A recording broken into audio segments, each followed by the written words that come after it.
Welcome to Lecture 4 on Optional Policies. These are policies that are considered nice to have in your employee handbook.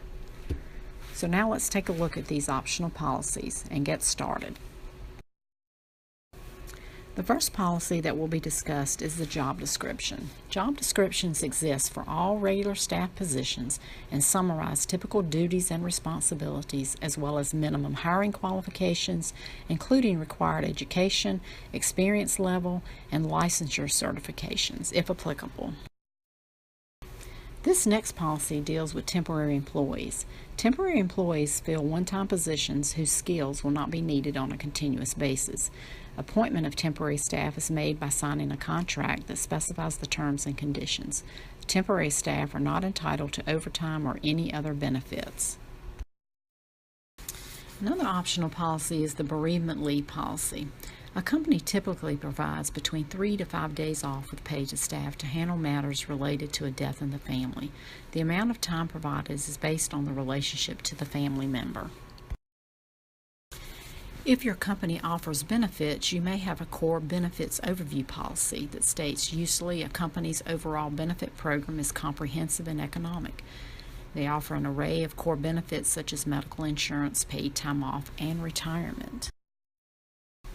Another policy that coincides with the core benefits policy is the qualifying life event policy. If staff experience a life event, they may enroll or make changes to some of their benefits within 30 days of the event. Any change must be consistent with the qualifying event, such as adding a dependent to medical insurance coverage following the birth of a child. Another optional policy that seems to be favored by most employees is the educational assistance policy. Participation in approved external educational programs that are mutually beneficial to both the company and the employee will be given consideration for financial assistance as defined in the policy. Such assistance will be contingent on favorable business conditions that provide sufficient budget resources. Full-time regular employees are eligible to participate. Participants must be on the company payroll at both the start and completion of the course. Employees must be satisfactorily meeting the requirements of their job function. Ongoing participation in the tuition reimbursement program is contingent on continued satisfactory job performance. Courses must be taken at a college or school accredited by one of the nationally recognized accrediting associations, and all courses offered by colleges and universities must be one term in duration and must result in academic credit.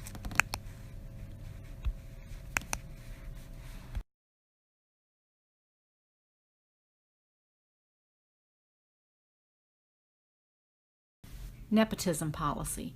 The employment of relatives can cause various problems, including but not limited to charges of favoritism, conflicts of interest, family discord, and scheduling conflicts that may work to the disadvantage of both the agency and its employees.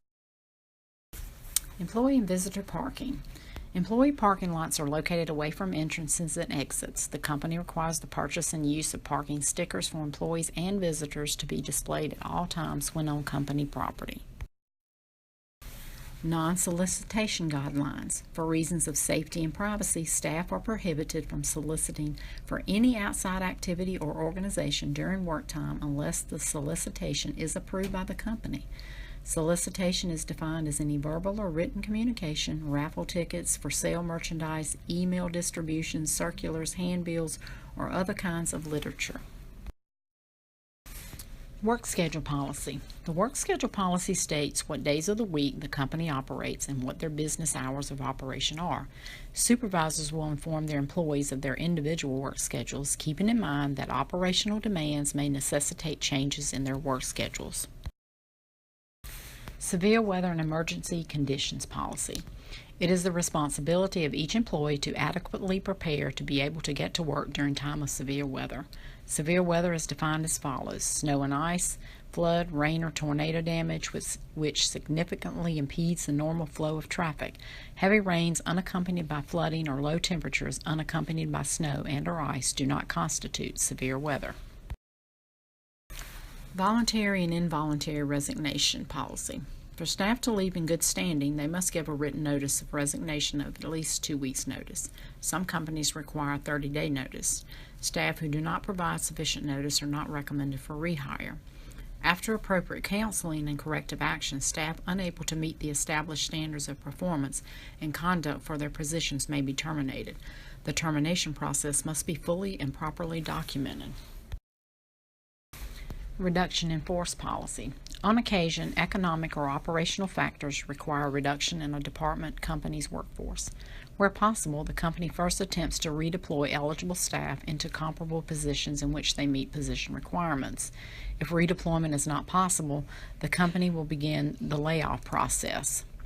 Any staff directly affected by a reduction in force will receive at least a 60-day written notice of a layoff from either a supervisor or Department Human Resources representative and the employee's department head. This notice will contain information about staff rights and responsibilities.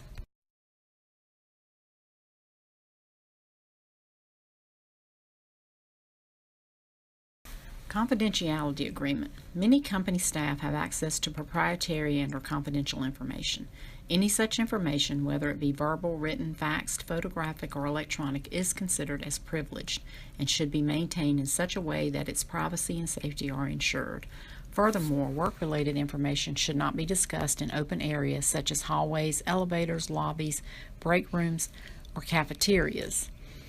All staff must sign the confidentiality agreement, which will be retained in the individual's personnel file. And as you can see, there is a link to a copy of a confidentiality form which you may use. That concludes Lecture 4 on optional policies. Now we will move on to Lecture 5 to review the onboarding steps for your new employee.